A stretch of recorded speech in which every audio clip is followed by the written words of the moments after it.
সব মিলিয়ে প্রায় ৩৫ বছর সরকারি চাকরি করেছে। পুলিশের সাবেক মহাপরিদর্শক বেনজির আহমেদ ২০১৯ সালে ঢাকা বিশ্ববিদ্যালয় থেকে ডক্টরেট ডিগ্রি নেন।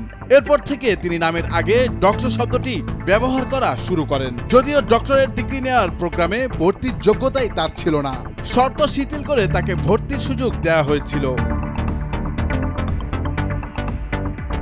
বেনজির আহমেদ ডক্টরেট ডিগ্রি নিয়েছেন ঢাকা বিশ্ববিদ্যালয়ের ব্যবসায়ী শিক্ষা অনুষদের doctor of business administration program থেকে। সেখানে ভর্তির জন্য স্নাতক ডিগ্রি থাকতে হয়। শিক্ষা জীবনের সব পাবলিক পরীক্ষায় কমপক্ষে ৫০% নম্বর পেতে হয়। বেনজিরের সেটা ছিল না। বেনজিরের ভর্তির ক্ষেত্রে মৌলিক শর্তগুলো শিথিল করা হয়েছিল ব্যবসা শিক্ষা অনুষদের তৎকালীন ডিন অধ্যাপক শিবলী রুবায়াতুল ইসলামের সুপারিশে। তিনি ছিলেন বেনজিরের ডক্টরেট প্রোগ্রামের তত্ত্বাবধায়ক। ভর্তি ও ডিগ্রি পাওয়ার সময় বেনজির ছিলেন র্যাবের মহাপরিচালক। ভর্তির শর্ত শিথিলের ক্ষেত্রে বেনজিরের পদ বিবেচনায় নেওয়া হয়েছিল। তার সম্পদ নিয়ে দুর্নীতি দমন কমিশন গত মাসে অনুসন্ধান শুরু করে। এরই মধ্যে ৪ মে বেনজির সপরিবারে দেশ ছাড়েন।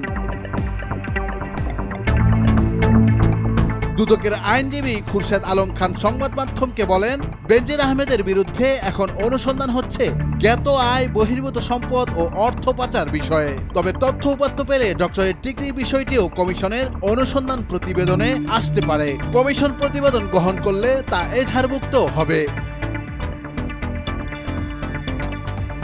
আইবিএতে আগে থেকে doctor of business administration program চালু ছিল। ব্যবসা শিক্ষা অনুষদ একই প্রোগ্রাম চালুর অনুমোদন পায় ২০১৩ সালের সেপ্টেম্বরে।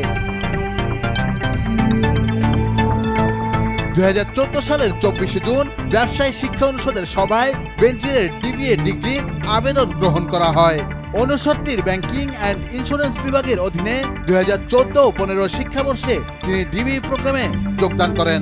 তিনি ছিলেন ওই প্রোগ্রামের প্রথম ব্যাচের শিক্ষার্থী। তার ডক্টরেট ডিগ্রি পাওয়া নিয়ে ওই সময় র্যাবের বিজ্ঞপ্তিতে বলা হয়েছিল, বেনজির প্রথম ব্যাচের প্রথম শিক্ষার্থী হিসেবে ডিগ্রিটি অর্জন করেন।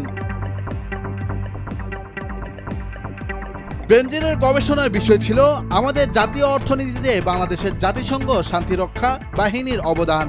বেনজির আহমেদের ডিবিএ ডিগ্রির আবেদন অনুযায়ী ১৯৭৮ সালে তিনি গোপালগঞ্জের SM মডেল উচ্চ বিদ্যালয় থেকে দ্বিতীয় শ্রেণী পেয়ে এখনকার এসএসসি সমমানের পরীক্ষায় পাশ করেন। ১৯৮০ সালে সরকারি জগন্নাথ কলেজ থেকে দ্বিতীয় শ্রেণী পেয়ে এখনকার এইচএসসি সমমানের পরীক্ষায় উত্তীর্ণ হন। বেনজিরের ঢাকা বিশ্ববিদ্যালয় থেকে দেয়া বিএ ডিগ্রি আছে ১৯৮২ সালের। বিশ্ববিদ্যালয়ের শিক্ষকেরা বলছেন, তখন এই সনদ পেতেন বিশ্ববিদ্যালয়টির অধিভুক্ত কলেজের শিক্ষার্থীরা। নিয়মিত শিক্ষার্থীরা পেতেন স্নাতক ডিগ্রির সনদ। বেনজির কোন কলেজে পড়েছেন সেটা নথিপত্রে কোথাও উল্লেখ করা হয়নি।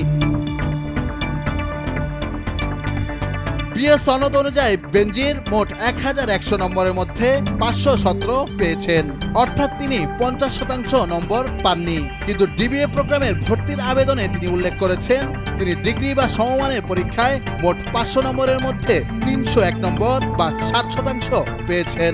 তার বিএ সনদে সাল উল্লেখ করা হয় ১৯৮২ সাল। ডিবিএর আবেদনের সাল বলা হয়েছে ১৯৮৩ সাল।